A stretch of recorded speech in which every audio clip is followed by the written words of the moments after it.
Hello भाई YouTube family, कैसे हैं आप सभी। आई होप अच्छे होंगे।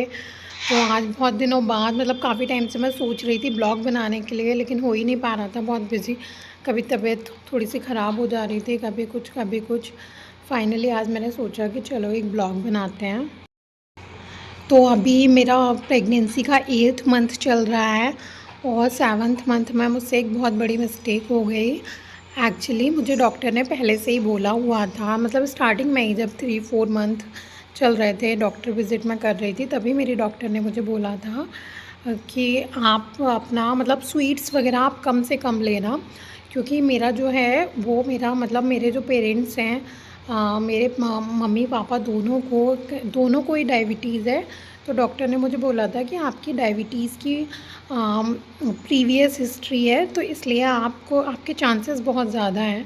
तो मैं स्टार्टिंग से ही बहुत ज़्यादा कंट्रोल में ही चीज़ें खा रही थी। लेकिन 7th मंथ जब हुआ, मार्च जब हुआ, तो उस टाइम होली आ गई, मेरा बर्थडे आ गया, हम लोग घर भी घूमने चले गए थे। तो उसी टाइम में क्या हुआ कि मैं अपने खाने पीने का बिल्कुल भी ध्यान नहीं रख पाई, और उसकी वजह से क्या हुआ कि मेरा जो ग्लूकोज़ लेवल है वो बहुत ज़्यादा, ग्लूकोज़ लेवल बढ़ गया। तो उसकी वजह से, बहुत ज़्यादा तो नहीं लेकिन फिर भी मेरा ग्लूकोज़ लेवल नॉर्मल से ज़्यादा ही है। तो उसी की वजह से अब मुझे डॉक्टर ने बहुत सारी चीज़ें, अब मेरा ग्लूकोज़ लेवल बढ़ा हुआ है, तो उन्होंने स्वीट्स वगैरह सब बंद करा दिया है। और इस टाइम अभी मुझे जेस्टेशनल डायबिटीज़ जिसे कहते हैं, तो मैं उसको फेस कर रही हूँ। तो वही मुझे लगता है कि अगर स्टार्टिंग से थोड़ा सा आपके और ज़्यादा केयरफुल मैं रही होती, तो शायद मुझे नहीं फेस करना पड़ता ये सब। हाँ, डॉक्टर ने मुझे स्टार्टिंग से ही बोला था कि आप 3rd मंथ के बाद ही बोल दिया था कि आप 30 मिनट्स वॉक करो। लेकिन क्या होता था, मुझे लगता था कि घर का पूरा काम तो मैं कर ही रही हूँ, तो मैं एक्टिव भी हूँ, तो इतना वॉक मैं कर भी लेती थी, किसी किसी दिन कर भी लेती थी, किसी दिन स्किप भी हो जाता था।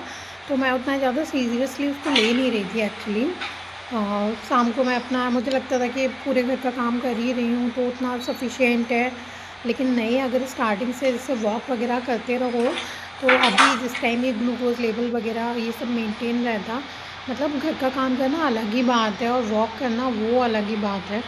तो किसी भी कीमत पे आपको वॉक स्किप नहीं करना है। तो अभी तो मुझे डॉक्टर ने बोला है कि अभी बस हम ये है कि हम लोग डाइट से ही इसको कंट्रोल करेंगे।